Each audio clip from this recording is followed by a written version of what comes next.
Bonjour et bienvenue dans Outdoor Minds. Le risque, c'est un danger éventuel, plus ou moins prévisible, qui peut causer un dommage.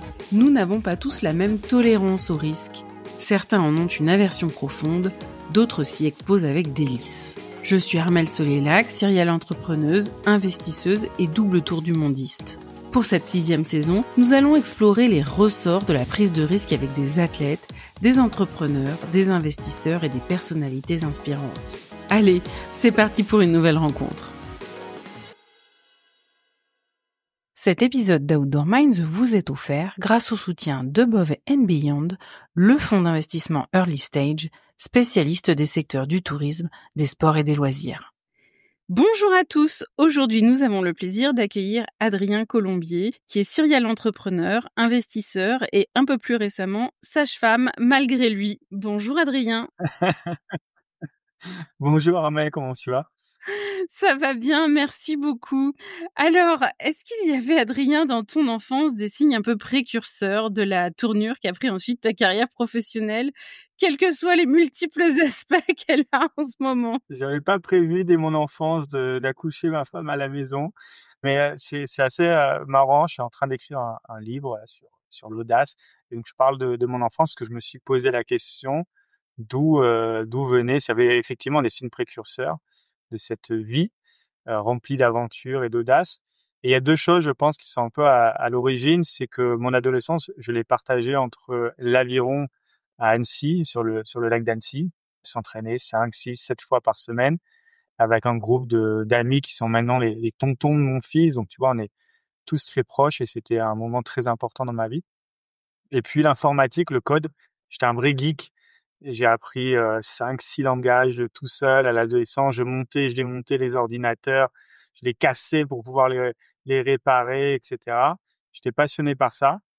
Et je pense que finalement, il y a beaucoup d'éléments là-dedans qui se sont ensuite développés dans le design, dans ma créativité, dans ma carrière. Je pense que le code, ça m'a amené à avoir cette structure, à accepter aussi l'échec comme quelque chose de très constructif, puisque quand tu codes, en fait, tu vas chercher presque l'échec, l'erreur pour comprendre où elle est et pouvoir améliorer le système. Et puis l'aviron, avec la connexion du corps et de l'esprit. Donc, j'ai toujours fait beaucoup de sport, de l'alpinisme, du parapente, etc. Et donc, je pense que c'est aussi un élément très important. Et puis, cette notion de performance, en fait, comment dans la répétition, dans le travail, dans la connexion au corps, on peut aller chercher de la performance, parce que je faisais de l'aviron en compétition. Donc, je pense que c'est ça un peu les deux piliers à l'origine de tout le reste. Alors du coup, est-ce que tu peux nous raconter un peu ta carrière professionnelle jusqu'à aujourd'hui? Ouais. Alors, en résumé, rapidement, j'ai commencé comme designer. En fait, je faisais déjà des sites internet de mon côté, adolescent, mais ils étaient très moches. Donc, je suis allé dans une école de design qui m'a beaucoup plu. J'ai commencé tout de suite à travailler en freelance, à monter des assos, etc. C'était le début de ma carrière d'entrepreneur finalement. Et puis, je suis parti travailler. J'avais la bougeotte, donc à Bordeaux, Paris, Barcelone, et puis ensuite New York dans une agence. Et puis là, j'ai fait une grosse poche. Je suis parti en tour du monde en sac à dos. Et quand je suis revenu à New York, cette fois, c'était comme indépendant. Ça a très bien marché. Je travaillais beaucoup avec des startups. Et donc, j'ai monté une première agence à New York il y a presque 9 ans que je viens de revendre. Et voilà. Et puis, les dernières années, j'ai commencé à accompagner aussi les CEO de startups et scale-up comme directeur marketing part-time, donc sur des missions, ce qui m'a beaucoup plu. Et finalement, naturellement, j'ai glissé sur un accompagnement plus large des dirigeants en utilisant mon parcours de sportif, d'entrepreneur, de créatif, et puis des outils qui viennent du coaching, de l'hypnose, de la PNL, du sport. Voilà, pour vraiment que les dirigeants qui ressentent finalement un décalage entre leur envie d'explorer, de créer, de construire et leur quotidien, pour les aider en fait à faire sauter ce décalage-là. Alors du coup, est-ce que tu as rencontré, dans ton parcours entrepreneurial beaucoup de galères ou des choses qui t'ont marqué, et que tu aurais envie de partager? Des galères, c'est difficile parce que finalement, les moments, on va dire durs, les moments difficiles, les moments où on a besoin d'investir beaucoup de temps et d'énergie et que le doute est là, c'est aussi les moments les plus puissants, quoi. C'est les moments où tu vas faire des choix, c'est des carrefours. Je sais pas si c'est des galères, mais il y a eu clairement des moments plus intenses et difficiles que d'autres. Au tout début, après mon tour du monde, je voulais retourner aux États-Unis, j'avais plus de sous, il me fallait un visa. J'étais sur le canapé d'un copain à Montréal et puis j'ai dû trouver des idées. Et en même temps, c'est comme ça que j'ai commencé à mettre en place des outils de prospection qui n'existaient pas à l'époque, envoyer des emails, etc., un peu automatisés. Et ça m'a permis de lancer une agence derrière. Et de la même manière, quelques années plus tard, j'ai fait un burn-out parce que j'étais à 2000 à l'heure à New York entre l'agence, l'alpinisme, les voyages, etc. Et puis, c'est un moment où j'ai tout mis en pause. J'ai fait un teacher training de yoga. Je me suis mis à la méditation. J'ai exploré un peu plus à l'intérieur de moi finalement parce que j'étais cuit niveau physique et mental. Et tout ça, ça m'a permis derrière d'ajuster l'agence, de créer plein d'autres projets, mais qui étaient beaucoup plus respectueux de mon énergie. Et donc, c'était une belle opportunité. Et puis, en début d'année, je me suis cassé une vertèbre en parapente. Et clairement, sans aucun doute, ça a été la plus belle chose qui m'est arrivée les 2 ou 3 dernières années, parce que ça m'a permis de avoir un déclic, de vendre ma boîte, de me lancer sur des nouveaux projets qui m'animent beaucoup plus, qui me font vibrer, et même à un niveau un peu plus large. Tu vois, ma femme qui en parlait de l'accouchement, avec qui on avait du mal à avoir un second enfant, 2 semaines après, elle est tombée enceinte. Donc tout ça fait que quelque chose qui est peut-être une galère, tu vois, qui peut être très grave, ou avoir des répercussions, finalement c'était vraiment un cadeau, et ça a permis d'avancer, de continuer, de recréer, de rebondir. Donc voilà, bien sûr, il y a des galères, bien sûr, il y a des moments difficiles de doute, mais finalement, c'est aussi des moments d'opportunité, de reconstruction, qui sont toujours intéressantes. Alors c'est quoi pour toi le risque? Quelle définition finalement tu en donnerais? Ça, c'est une belle question, le risque. Il y a une citation que j'adore d'Albert Camus, explorateur. Vivre, c'est s'aventurer sur des chemins dont on ne connaît pas l'issue. Donc c'est ça le risque. Le risque, c'est de vivre. Sinon, le plus gros risque, c'est de stagner. Si on ne fait rien, forcément, on va stagner. Et pour moi, c'est le plus gros risque. Alors que faire, quand on fait, oui, de temps en temps, on se casse quelque chose, on se fait un bobo, on s'érafle les genoux. Mais ça, c'est magnifique. C'est le signe qu'on est en train de vivre des choses, qu'on est en train d'explorer, qu'on est en train de créer. C'est pas tous les jours facile, mais est-ce qu'on cherche la facilité? Est-ce qu'on veut chaque jour de la facilité? On veut chaque jour éviter les égratignures? Je pense qu'il y a un besoin d'explorer en permanence, quitte à se faire quelques bobos. Et bien sûr, le risque, il doit être mesuré. Le but, c'est pas de foncer tête baissée, mais par contre, là où il y a du risque, il y a de la vie, ça c'est clair. Et pour toi, tu le vis comment? C'est quelque chose qui t'excite ou au contraire, ça te paralyse? Alors, paralysé, clairement pas. C'est pas du tout dans mon tempérament. Je fais, tu vois, de l'alpinisme, du parapente acrobatique, etc. Donc, clairement, il y a une partie excitation, même si c'est pas chercher le risque pour le risque. C'est vraiment l'intention, c'est de vivre une aventure. L'intention, c'est d'explorer. Et c'est plutôt accepter qu'une part de l'exploration, une part de l'aventure, c'est le risque. C'est accepter que ça fait partie du package, tout simplement. Alors du coup, si tu regardes, un peu ton parcours de vie, quels sont les plus gros risques que tu as pris et surtout, le plus important, pourquoi est-ce que tu les as pris? Alors, il y a la partie risque, on va dire, physique ou perçu. En grimpant la Concagua, c'est un 7000 en Amérique du Sud. Alors, il y a peu d'oxygène, il y a des risques d'embolie, il y a des risques, effectivement. Ou décoller du Mont Blanc en parapente, il y a des risques. Et je les ai pris, je l'ai fait parce que l'aventure, encore une fois, l'excitation, l'envie de le faire, l'engouement était tellement grand que le risque en valait la chandelle. Après, le risque pour moi qui m'a amené, par exemple, qui a été très grand et qui était beaucoup plus sournois, ça a été avant ma fracture en parapente.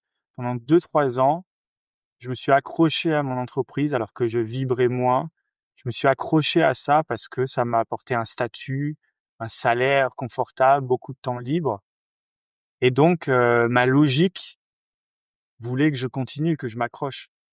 Et finalement, j'ai pas vu ce risque-là, le risque de plus être connecté avec ce qui me faisait vibrer, de plus vivre avec une intention précise.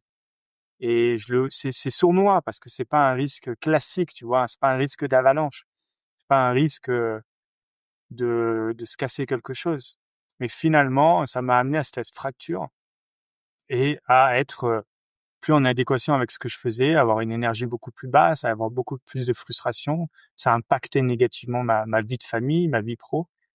Et souvent, je pense que les risques les plus grands, c'est ceux qui sont comme ça, un peu tapis dans l'ombre, cachés, et qui viennent petit à petit, plutôt que le risque d'avalanche que tu peux anticiper, prévoir, trouver une alternative. C'est tellement un peu le nez au milieu de la figure que c'est des risques que tu peux gérer beaucoup plus facilement. Et est-ce que, selon toi, tu as commis une grande erreur et surtout, qu'est-ce que tu en retiens? Ouais, c'est c'est une bonne question parce que je pense que j'ai fait une grosse erreur qui m'a amené à cette fracture. Donc, comme je te disais, c'était de me déconnecter à mon intuition, me déconnecter à ce qui me faisait vibrer. Mais ce qui a permis ça, ça a été l'isolement.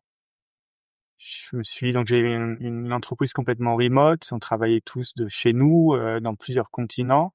Et puis, petit à petit, finalement, je me suis isolé dans ma grotte, et surtout à mon retour en France, parce que j'avais aussi cette croyance ou cette peur en France de trop partager ce que je faisais, avec qui je travaillais, tout ça. Parce que pour moi, le départ aux États-Unis avait été vraiment libérateur là-dessus. Et je pense que le retour en France, j'ai dû affronter ça.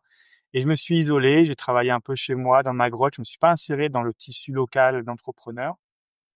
Et finalement, en m'isolant, ça a permis cette déconnexion, en fait, à ce qui me faisait vibrer. Ça a permis à la peur de grandir, à l'attachement à cette boîte de grandir. Et aujourd'hui, tu vois, j'accompagne pas mal d'entrepreneurs via l'association de Second Souffle, qui aide les entrepreneurs en difficulté. Et 100% des entrepreneurs que j'accompagne via Second Souffle sont dans un isolement. Et donc, c'est vraiment le point commun de ce que j'ai vécu et des personnes que j'accompagne, c'est que l'isolement, c'est un accélérateur de ces difficultés.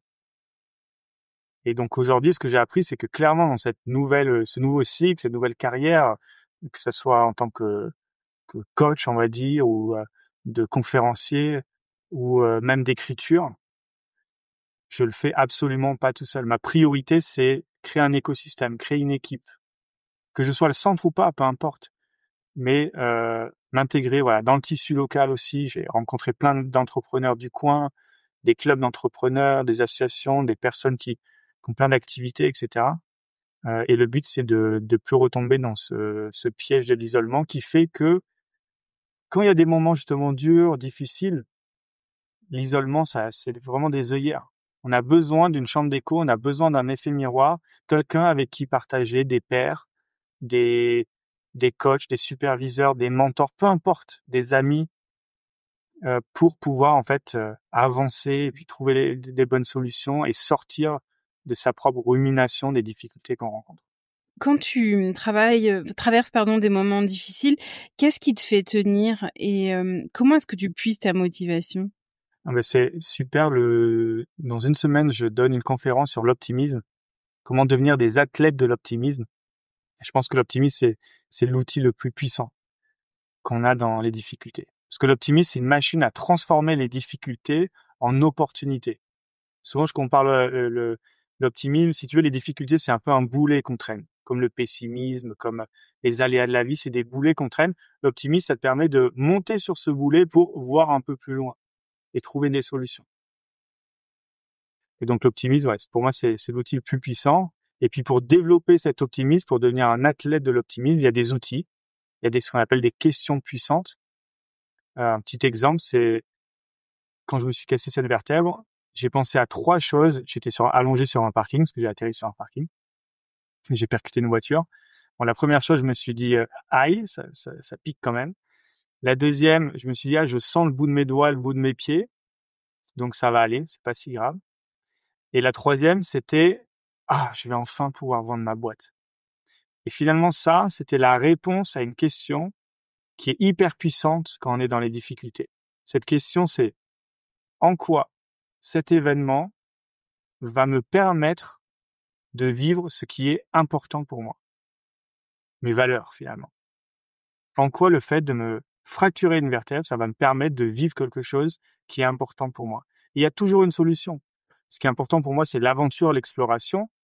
Et donc, j'ai pu prendre le temps cette fois de vendre ma boîte, d'aller explorer. J'étais alité, d'aller explorer des nouveaux sujets, d'aller explorer moi-même à l'intérieur de moi ce que j'avais vraiment envie, ce que j'avais envie de découvrir, de construire.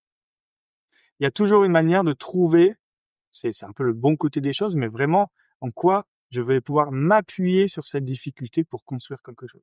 Donc ça, c'est un outil pour devenir un champion, un athlète de l'optimisme. Il y en a plein que je partage dans cette conférence. Et ça vient du sport, du parapente, de la PNL, du coaching, de l'entrepreneuriat. J'essaie de trouver les outils les plus performants que je peux partager, que ce soit en conférence ou en accompagnement. Est-ce que tu dirais que ça a été ton plus grand accomplissement, ce dont tu es le plus fier, ou est-ce que tu as d'autres grandes satisfactions? Pour moi, le départ aux États-Unis, c'était vraiment une grande réussite pour moi dans ma définition d'une réussite. Pourquoi? Parce que, encore une fois, c'était l'alignement avec les valeurs. Donc, l'aventure, partir aux États-Unis, je parlais à peine anglais. L'audace, j'ai envoyé 100 emails aux plus grandes agences du monde et puis j'ai eu 2 réponses, une à Sydney, à New York. J'ai juste, tu vois, j'ai envoyé un email, quoi. Rien d'exceptionnel, mais je l'ai fait. L'aventure, l'audace et puis l'apprentissage, la soif d'apprendre, de découvrir. Je partais à New York, nouveau monde, une nouvelle langue, une nouvelle culture. Et pour moi, ça, c'était une grande réussite. Et peut-être la deuxième, c'était l'ascension de la Concagua. Et encore une fois, pour exactement les mêmes raisons. L'aventure, l'audace et puis l'apprentissage. J'ai dû apprendre plein de choses sur une expédition en haute altitude. En plus, c'était avec un guide espagnol, donc il y avait aussi ce côté de langage qui me plaît beaucoup. Puis apprendre des nouvelles techniques, apprendre sur soi énormément, parce que dans une expédition comme ça, on marche parfois pendant 8, 9, 10 heures très lentement, un peu comme des spationautes sur la Lune, tu vois. Donc très doucement parce que il y a très peu d'oxygène et donc tu es dans un état un peu hypnotique de méditation. Donc tu as le temps de penser à ta vie, pourquoi tu es là, pourquoi tu es en train de faire ça. Donc voilà, et c'est toujours intéressant de regarder ces grandes réussites parce qu'on voit en quoi c'est des réussites et ça nous montre finalement ce qui est important pour nous, nos valeurs. Donc voilà, ça en est deux. Ouais. Quel est le meilleur conseil qu'on t'ait donné? Je pense que un des grands conseils que j'ai reçus et que j'essaye de partager aussi, c'est l'action est toujours immensément supérieure à la perfection. Ça, je le vois beaucoup dans les personnes que j'accompagne. C'est un peu cette paralysie face à l'action.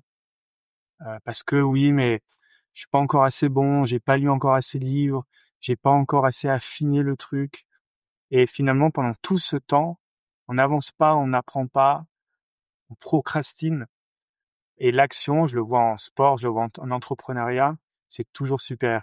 La petite action qui va t'apprendre quelque chose, qui va te mettre en mouvement, te mettre en action, c'est toujours supérieur à attendre la perfection parce que de toute façon, il n'y aura jamais de perfection tout court et encore moins sans action. Donc ça, c'est un truc aujourd'hui qui m'a ouvert tellement de portes de tout de suite mettre en action. Tiens, j'ai envie de donner des conférences. OK, où je peux donner une conférence à la fin du mois devant 10 personnes, peu importe, ou en ligne.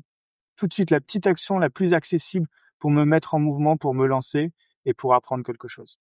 Et ça, je l'ai appris assez jeune et je pense que ça m'a permis d'avancer. Je te parlais du départ à New York. J'ai envoyé 100 emails. J'ai pas réfléchi 100 000 ans. J'ai fait un email, je l'ai écrit, j'ai envoyé 100 emails et c'est comme ça que j'ai pu construire en tirant le fil petit à petit ma carrière. Quel conseil est-ce que tu donnerais à quelqu'un qui aimerait créer son entreprise, se lancer dans un projet un peu fou? Qu'est-ce que tu lui dirais? Action. C'est quoi la plus petite action pour vivre ça? Donc ça, c'est pour se mettre en action, pour commencer à réaliser. Et en amont, ça serait de connecter vraiment à son pourquoi. Il y a la fameuse technique des 5 pourquoi qui est assez connue. Se poser 5 fois la question en escalier, pourquoi je vais faire ça? Je vais avoir une première réponse. Pourquoi telle réponse? Pourquoi? Parce que ce qui nous donne de l'énergie au quotidien, ce qui te lève le matin, c'est d'être connecté à un pourquoi très profond. Si c'est extrêmement important, si c'est vital pour toi de faire ce projet, alors tu trouveras les solutions, tu auras l'énergie. De toute façon, ça sera dur. De toute façon, il y aura des obstacles et tu pourras les surmonter que si tu as accès à cette énergie illimitée qui vient d'un alignement parfait avec ce qui te met en mouvement, ce qui te motive, etc. Donc d'avoir une clarté, on appelle ça la clarté de l'intention, la clarté de pourquoi tu le fais, en qu'est-ce que ça nourrit chez toi, en quoi c'est important. Parce que le jour où tu vas pour avoir une galère, le jour où il va falloir remplir des dizaines de papiers, le jour où tu vas perdre un client, le jour où tu sauras pas quoi faire et que tu trouves pas les solutions. C'est cette connexion au pourquoi qui va te permettre de remonter les manches et de trouver les solutions et d'y aller. Comment tu vois les choses pour les 10 prochaines années? Mmh. Là, je rentre dans un nouveau cycle de, je pense, au moins 10 ans avec les conférences, avec l'écriture, avec l'accompagnement individuel. Donc là, c'est vraiment un cycle d'exploration et de jeu. C'est vraiment le nouveau. Je suis sorti d'un cycle, si tu veux, où j'étais plus jeune, où j'avais, je pense, des choses à me prouver à moi-même, à prouver au monde.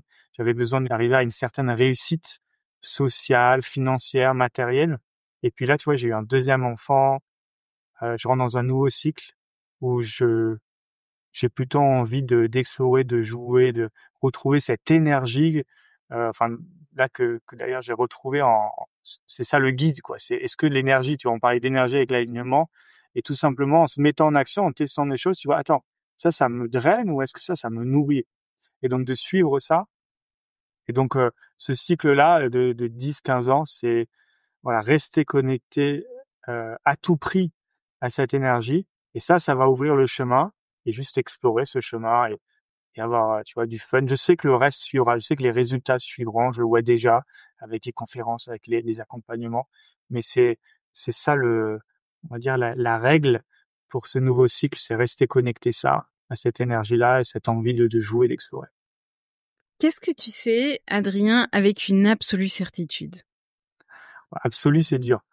Absolu parce que tu vois, je- est-ce qu'il y a quoi que ce soit qui est absolu? S'il y a quelque chose, en tout cas, que j'ai envie de rendre absolu, c'est la nécessité de rester connecté à son intuition, à ses envies. Parce que ça, je pense qu'on parlait de risque au tout début. Le risque est trop grand pour moi, vu de ma fenêtre, de se déconnecter de ça.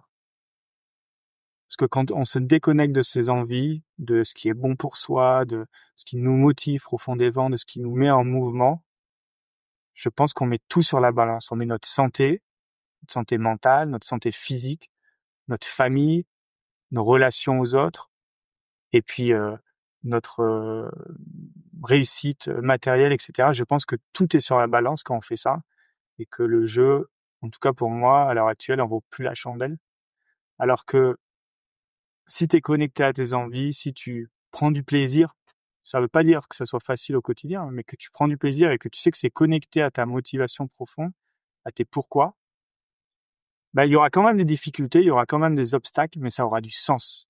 Ça te donnera de l'énergie et tu surmonteras ce qui se passe. Et peut-être que il y aura aussi des difficultés, il y aura aussi des moments de doute, mais tu sais pourquoi tu le fais. Et à partir de ce moment-là, ça sera ok, tu trouveras les solutions et je le vois avec les personnes que j'accompagne qui ont gagné des millions, construit des choses exceptionnelles et qui se retrouvent à parfois 35, 40, 50 ans. Et c'est ce manque de sens qui les perd le plus. Alors que tout est là. Mais ce manque de sens, il est terrible. Parce que s'il y a une chose qui est sûre, c'est qu'à la fin de la journée, le soleil va se coucher. Et on va se poser la question de qu'est-ce que j'ai fait, quoi. Qu'est-ce que j'ai fait avec tout mon temps? Et c'est pour ça que je pense que c'est la priorité aujourd'hui, c'est rester connecté à ça. Alors, avant qu'on ait le plaisir de lire ton livre sur l'audace, est-ce que toi, tu aurais un conseil, soit de livre, soit, de documentaire ou de film à regarder? Alors là, en début d'année, il y a 2 livres du même auteur qui m'ont vraiment bouleversé. Je pense que le premier de cet auteur à peut-être explorer, c'est Plus de peur que de mal de Charbonnier. Je crois que c'est André Charbonnier. Plus de peur que de mal, qui est sur nos mécanismes internes de peur, d'où viennent ces peurs-là et en quoi elles nous empêchent. Et idem en accompagnant des dirigeants, des entrepreneurs ou avec l'association Second Souffle, le plus gros levier qu'on ait, c'est ces peurs-là. Il y a une stat que j'adore. On prend environ 35 000 décisions par jour. Et donc, c'est une étude scientifique. Moins d'1% de ces décisions sont conscientes. Et on met tellement d'énergie à optimiser ses décisions conscientes, tu vois. On fait notre business plan, notre stratégie marketing, nos emails, qu'est-ce que je dis, qu'est-ce que j'écris, tout ça. Là, on est dans le moins de 1%. Le reste, ça va être l'inconscient. Ça va être déterminé par notre état interne, par nos émotions, etc., qui sont extrêmement connectés à nos peurs. Et donc, le vrai levier, pour moi, c'est de travailler sur ce qui nous empêche. Travailler sur ses peurs, travailler sur ses croyances, travailler sur notre vision du monde. Parce que c'est 99% de nos décisions. Et donc, on se bat avec une énergie énorme, avec nos petits 1%, alors qu'on a cet énorme levier de 99% de décisions sur lesquelles on travaille très peu.